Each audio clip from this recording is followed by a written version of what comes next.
Então, gente, vem cá. O que a gente estava achando que ia acontecer? O ditador ia aparecer em sua TV estatal num discurso reconhecendo a derrota e desejando ao novo governo tudo de bom? Ai, como eu fui juninha. E aí, meus amigos? Bom ou não? O ditador venezuelano jamais poderia ter essa atitude porque eu desconfio que ele não queria ser preso. Porque o cara foi denunciado pela ONU, por AIA, porque ele cometeu um monte de crimes. Ia ser difícil sair dessa, viu? Desconfio. Mas se você ainda não consegue assimilar o que eu falei e tá meio perdido no que aconteceu na Venezuela, se você não sabe porque até países de esquerda estão dizendo não, pera. Se você ainda não entendeu a situação difícil que o desgoverno brasileiro se enfiou, se você ainda não sabe qual o plano da oposição para tentar reverter esse anúncio da ditadura, separa a pipoca, fica confortável e deixa eu te atualizar. Pois é, gente, muitas pessoas se perguntaram, mas vocês acharam mesmo que a ditadura ia cair pelo voto popular através de uma eleição? O Brasil inteiro assistiu às cenas de milhares de venezuelanos nas ruas até a madrugada, cantando, abraçados com as bandeiras da Venezuela, já comemorando a vitória. E isso porque as atas, que seriam os nossos boletins de urnas, que foram disponibilizadas logo após o encerramento das eleições, mostravam uma vitória tipo rolo compressor do Edmundo Gonzalez, inclusive nos redutos chavistas. Para você entender, é como se nós pegássemos boletins de urnas da Bahia, estado onde o Dilma teve a maior concentração de votos em eleições passadas, e esses boletins mostrassem a vitória de Bolsonaro por uma larga e imensa vantagem. Foi mais ou menos isso aí que rolou. Diferentemente das outras edições das eleições venezuelanas, o povo resolveu mostrar o que queria e deixou isso bem claro. Era tipo a foto, para que o mundo inteiro pudesse ver. Só que a história é mais feia do que aparenta. As suspeitas de fraude nas eleições da Venezuela são antigas, e mesmo quando Maduro perdia, ele dava seu jeitinho. Um exemplo disso foi a vitória da oposição a Maduro no que seria o nosso Congresso. Haveria uma maioria de parlamentares de oposição no Congresso da Venezuela. Mas para reverter esse quadro, a Justiça da Venezuela saiu destituindo mandatos dos parlamentares sob a alegação de que esses parlamentares teriam cometido fraude eleitoral. Sim, o governo chavista acusou a oposição de fraude nas eleições. Porém, com o Congresso majoritariamente oposicionista a Maduro, eles decidiram mandar um senta lá, Cláudia, e resolveram ignorar essas perdas de mandato. Foi quando entrou no palco o Supremo Tribunal da Venezuela, que olhou tudo aquilo e mandou um belo então tá. Assumiu os poderes do Congresso venezuelano e decidiu que assim seria até que os parlamentares encerrassem a situação de desacato. Clima tenso, porque, né? Maduro resolveu o problema com a sua Assembleia Constituinte, que simplesmente retirou os poderes da Assembleia Nacional eleita. Ou seja, vocês podem ficar aí de blá, blá, blá, blá, oposição com sua maioria. Quem decide agora é a minha Assembleia Constituinte. Chupa! Uma sucessão de golpes na dita democracia venezuelana. Foi nessa época, e vocês vão se lembrar bem, que o povo saiu às ruas para protestar. E em resposta, o Maduro soltou os tanques em cima da população. Quem não foi de arrasta para cima acabou preso por atentar contra a democracia da Venezuela. E nesse clima de horror, chegaram as eleições de 2018, onde em protesto a oposição decidiu não comparecer às eleições. E eu acredito que eles quiseram mostrar ao mundo que não adiantava ter eleições se os seus votos não eram respeitados. Foi um protesto pacífico, mas que não adiantou de nada, já que a eleição na Venezuela é facultativa, ou seja, o povo não é obrigado a votar, e com a oposição em protesto, ficando em casa e não exercendo o seu poder de voto, o Maduro levou fácil e permaneceu no poder até as novas eleições que foram realizadas no domingo. Só a título de esclarecimento, muitos países não aceitaram a vitória de Maduro, o declarando um presidente legítimo. E dentre esses países estavam os Estados Unidos e o Brasil de Bolsonaro. Fato que foi rapidamente alterado quando Dilma subiu a rampa e, 90 dias após a sua posse, recebeu Maduro no Brasil com pompas de chefe de Estado, numa situação que constrangeu até o mais fiel dos jornalistas lulistas. Muito boa. Fortalecer cooperação, encontro empresários, avançar em inversão. E sobre as eleições? E venceremos. O ditador no Brasil, no desgoverno Dilma, era legítimo. Ou você é parça ou você não é. Fica a dica. Porém, a evolução nos pede que a gente aprenda com os nossos erros, coisa que aparentemente o Brasil não conseguiu, porque vocês sabem. Só que a Venezuela entendeu que não adiantava ficar em casa como protesto. O barro ia acontecer de qualquer jeito. E dessa vez eles decidiram fazer aquilo que estava ao alcance deles. Um escândalo acompanhado de uma foto para o mundo. E aqui um adendo importante. Em meio aos embargos dos Estados Unidos com a Rússia devido à guerra com a Ucrânia, Tio Sam estava precisando de petróleo. Foi quando Biden enfiou o rabo entre as pernas e chamou o ditador da Venezuela para tentar resolver seus próprios problemas. A condição era a seguinte: você faz eleições livres e justas na Venezuela e eu retiro o embargo e volto a comprar seu petróleo. Ao melhor estilo Luan Santana, ele proferiu: e aí, você topa? Na mesma hora, a ditadura venezuelana disse: não precisa falar mais nada. Trato feito. Foi assim que nasceu o Acordo de Barbados, onde essa proposta foi colocada, aceita, e o Brasil, ó meu Brasil, foi a testemunha do negócio. Foi o fiador de que o acordo seria cumprido. Na sequência do acordo, Maduro foi lá e tornou sua principal adversária, o maior nome da oposição, Maria Corina, inelegível. Dilma mandou Maria Corina parar de chorar e indicar outro nome. E foi o que ela fez. Só que o Maduro também tornou esse nome inelegível. Ai, essas democracias, né? Difícil demais. Mas geralmente a terceira não falha. E foi assim que chegamos ao nome de Edmundo Gonzalez, que estava na disputa de domingo. Mas calma, eu preciso contar outras coisas antes de chegar ao dia D. Nas semanas que antecederam as eleições na Venezuela, membros de campanha de Edmundo Gonzalez, que representa a Maria Corina, começaram a ser presos. E como ninguém sabia o motivo, muitos chamaram de sequestro. Maduro chegou a dizer que se perdesse a Venezuela teria um banho de sangue. E ora dizia que ia respeitar o resultado das eleições, ora fingia demência. Países que tiveram oficialmente um convite feito pela Venezuela para que acompanhassem o processo eleitoral começaram a ser desconvidados. Foi o caso dos observadores da União Europeia, mas não só eles. Alberto Fernandes, ex-presidente da Argentina, brother de Maduro, também foi desconvidado. Olha que deselegante. O TSE brasileiro se safou de mas de uma forma muito conveniente, porque após ser pressionado pelo Dilma a mandar observadores, o Maduro atacou o nosso sistema eleitoral, o que deixou nossa corte eleitoral com o coração cheio de buraquinhos. Sendo assim, ela não vem mais. E avisou que não mandaria os observadores à Venezuela porque ficou bem chateada. Super triste. É aquele famoso salvo pelo gongo, porque só imagina se o TSE estivesse por lá em meio a tudo que veio após o resultado das eleições. Seria mega constrangedor e uma situação impossível de sair ileso. Mas enquanto o universo deu uma saída para o TSE, Dilma teve que complicar a nação tupiniquense. Isso porque ele enviou à Venezuela seu secretário para assuntos internacionais, Celso Amorim. Sim, aquele que foi colaborador do livro do Hamas. E o mais legal é que, enquanto os observadores convidados pela oposição para verem com seus próprios olhos como é democrático o sistema eleitoral da Venezuela foram impedidos de entrar no país, o Celso Amorim não só entrou, como também entrou Stedley, do MST, que chegou a gravar um videozinho constrangedor, direto do país em regime de ditadura. Estamos aqui em Caracas, nesse sábado, início da tarde, esperando ansiosamente a votação de amanhã, que ocorrerá durante todo o domingo. Como vocês sabem, aqui não é uma disputa de Maduro contra a direita bolsonarista. Aqui é uma disputa de projeto. Uns podem, outros não. E é assim que as democracias relativas funcionam.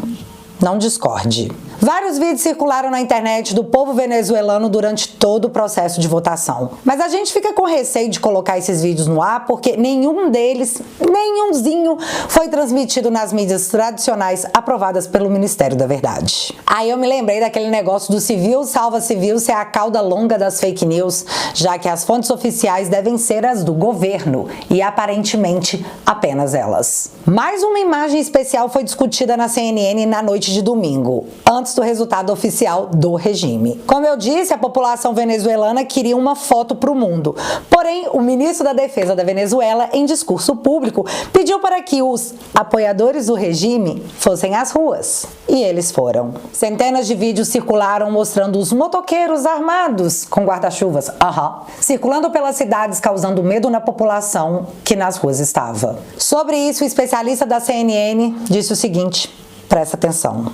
Os latinos, eles chegam a um ponto e recuam, e o regime chavista sabe disso. Então, como eles usam a truculência, pessoas violentas, irregulares, sem farda, mas que você reconhece claramente quando eles chegam. São homens altos, fortes, com camisas vermelhas, chegam de moto, com walkie-talkies, rádios comunicadores, batendo nas pessoas. Todo mundo sabe que eles podem estar armados, que podem sacar uma pistola a qualquer momento, e as pessoas recuam, elas não querem brigar na rua, não gostam de arruaça, de violência, e acabam indo para casa, desistindo realmente. E o regime tem usado isso há mais de 20 anos, eu presenciei isso muitas vezes. Então, não acho que os venezuelanos vão partir para a violência para enfrentar as autoridades. O poder das Forças Armadas, da polícia, da Guarda Bolivariana e dessas forças irregulares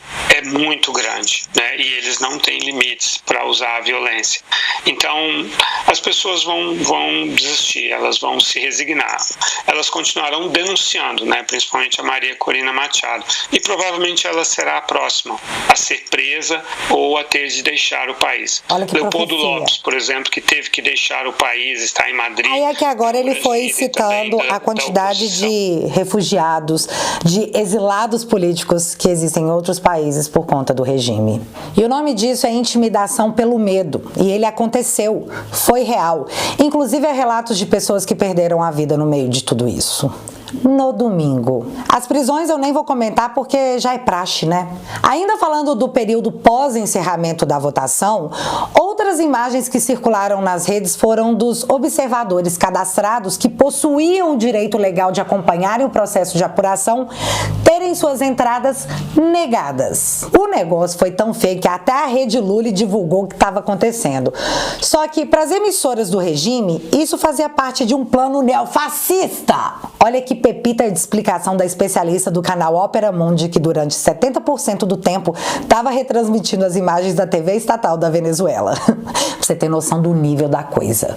Presta muita atenção. É o seguinte, eu não tô vendo a Globo News, mas eu tô entendendo o que tá acontecendo, porque eu tava dando uma olhada aqui no Twitter também, no X. Tem essa sala fechada, essa central que vai recebendo os resultados, que lá dentro tem gente de todas as campanhas, de todas as candidaturas, mas tem também nos locais de eleição, nos colégios, digamos assim, depois que acaba a eleição, se fecha para tirar, eles estão exigindo a oposição contar todos os papeizinhos lá daquelas urnas e ver tudo. Só que já tem fiscal lá dentro, de todas, Mas por uma estratégia deles também, eles estão colocando as pessoas para tentar entrar. Eu vi até alguns vídeos aqui enquanto a Vanessa estava falando, e os seguranças não deixando entrar. E o pessoal falando, não, mas eu sou fiscal também. Aquela situação gerando... que acaba ficando bem midiática também, Porque aí chega o jornalista e por que você quer entrar? Eu sou fiscal, e aí o guarda não tá me deixando entrar. Então tá se montando realmente esse factoide, digamos assim, Mesmo eles já tendo fiscal lá dentro, colocam outras pessoas para falar que não tá conseguindo entrar. Isso já estava previsto, que isso aconteceria. Para você entender melhor, a oposição denunciou na noite de domingo que as atas, os boletins de urna, não estavam sendo transmitidos para a sala fechada da apuração dos votos. Em contrapartida, tínhamos a imagem dos fiscais cadastrados querendo entrar para acompanhar e sendo impedidos. Foi aí que a moça explicou que isso era para criar cena, que nem eram pessoas cadastradas, querendo gerar factoides, que a oposição já tinha alguém acompanhando lá dentro. Coisa que a oposição nega. coisa que os vídeos desmentem. Mas ainda nessa denúncia feita pela oposição de que as atas não estavam sendo transmitidas para contabilização, foi feito o anúncio de que eles tinham a posse de mais de 30% das atas. Inclusive, muitas dessas atas eram de redutos chavistas, o que, por estimativa, já dava uma certeza de que o González havia ganhado e por muito. E aí, quando você pensa que não, o site que estava fazendo a apuração dos votos que rolam dentro da salinha fechada, caiu. Que coisa impressionante! Na Venezuela, eles possuem o CNE, que é o Conselho Nacional Eleitoral, que eles explicam ser muito diferente do Brasil, porque na Venezuela o CNE é submetido ao Poder Executivo, ao Maduro. E aqui no Brasil, o TSE é submetido a um poder independente, que é o Judiciário. Mas isso aí é só a título de curiosidade. Quando o site volta ao ar, eis que Maduro é anunciado vencedor por 51% dos votos. Close na minha cara de choque. Sério? Correram para parabenizar o Maduro pela vitória a China, Nicarágua, Rússia e outras ditaduras. Já Boric, o Guilherme Boulos do Chile, disse que não. Não vai rolar de passar esse recibo não, companheirada. O presidente do Chile foi até o Twitter dizer que não vai aceitar esse resultado mega esquisito até que se tenha transparência do processo, que até então tá mega difícil de acreditar. Em minha livre adaptação. E o mais legal foi ver a galerinha da esquerda chamando o Boric de esquerdista de Miami. Soltaram a mão do Boric. Mas do que o Boric tava falando? É aí que entra o plano da oposição. Durante a campanha, Maria Corina juntou cerca de 1 milhão de voluntários por toda a Venezuela e pediu que essa galera não arredasse o pé das zonas eleitorais até que as atas, os boletins de urna, fossem impressos e que eles pudessem ter acesso a esse documento. E assim foi feito, em todas as cidades da Venezuela. Como eu disse anteriormente, a oposição diz possuir 30% dessas atas. E o que eles querem agora? Querem que o CNE da Venezuela torne o processo transparente e divulgue as atas da totalização dos votos. Mas para quê? Para que eles possam pegar as atas que eles possuem e comparar com as atas que serão divulgadas, uma por uma. Sério, eu achei um bom plano. Mas aí, numa hora dessas, o que pode dar errado? O site do Comitê Nacional Eleitoral da Venezuela segue fora do ar porque sofreu um ataque. Muitos observadores internacionais disseram que o problema não era o processo eleitoral da Venezuela, e sim o que poderia acontecer depois desse processo. As maiores democracias do mundo, incluindo os Estados Unidos, não respaldaram o resultado das eleições venezuelanas porque eles estão esperando o mesmo que a oposição do país está. Cadê as atas que estavam aqui? Galera, vocês não têm ideia da pressão internacional que a Venezuela está vivendo agora, inclusive por supostos aliados de esquerda aqui no Brasil. Nem esse povo tancou o que está acontecendo na cara de todo mundo. E você lembra que eu falei da situação péssima que o Brasil estava porque o Celso Amorim era o observador enviado pelo Brasil e estava lá na Venezuela? Bom, um pronunciamento teria que vir rápido. Caso contrário, a palavra do Celso Amorim estaria valendo o mesmo que o dinheiro venezuelano. Nada.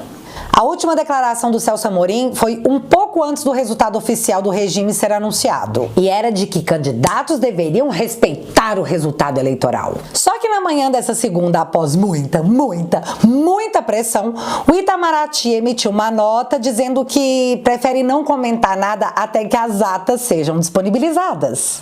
Ou seja, fingiu demência no nível muito hard, mas também não reconheceu a vitória de Maduro. Que situação difícil para a democracia brasileira, hein? Só que o pior, galera, é o fim do filme. Site do CNE é fora do ar, então não tem como disponibilizar as atas, né? Porque eles foram atacados. Foi então que o chefe do Ministério Público lá da Venezuela anunciou um processo de investigação aberto contra Maria Corina, porque o regime está suspeitando que ela coordenou o ataque ao Conselho Nacional Eleitoral para que as atas não sejam divulgadas. Ha!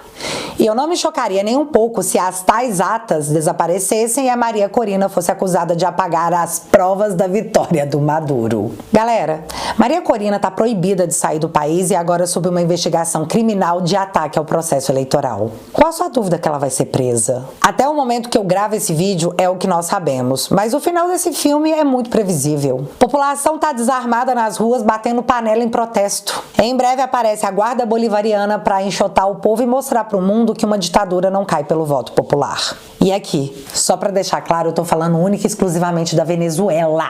TSE, por favor, não me processa, por favor, eu juro, eu tô falando da Venezuela. Fica o registro. Pois é, dizer essas coisas na democracia pujante do Brasil é um ato de risco. Eu fui processada pela justiça por dizer em período eleitoral que o Dilma era best de ditaduras, como Venezuela e Nicarágua. E sim, eu tenho a intimação do processo para provar o que eu tô falando. Quando você controla a informação que chega até as pessoas, você manipula o entendimento de uma população que pode ou não concordar com você. Só que o plano é te impedir de acessar dados que te levem a pensar.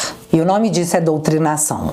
Se você gosta do meu trabalho, que além de arriscado, dá muito trabalho, considera me financiar com 10 bonoros por mês entrando para a Família Te Atualizei no www.teatualizei.app. E para a galera do Android já tem o app disponível.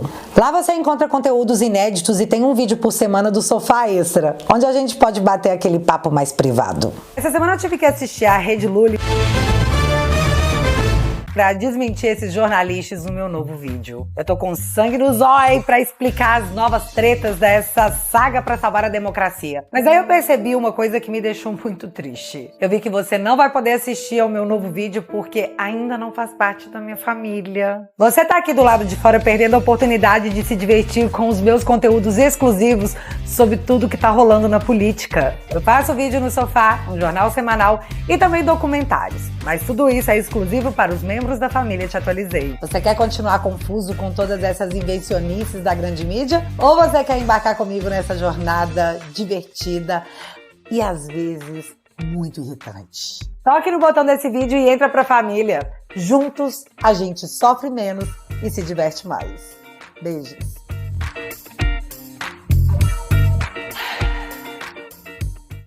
Seu apoio faz toda a diferença. Portanto, se você quiser e puder, eu vou deixar o link fixado aqui no primeiro comentário e desde já, muito obrigada. Mas agora eu quero saber de vocês. O Dilma vai reconhecer a ditadura venezuelana ou vai permanecer em silêncio pelos próximos 2 anos fingindo demência?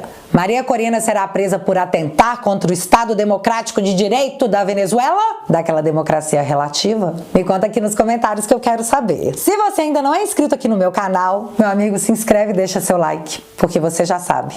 Acontecendo alguma coisa de relevante ou irrelevante, a gente volta. Beijos, galera. Fui!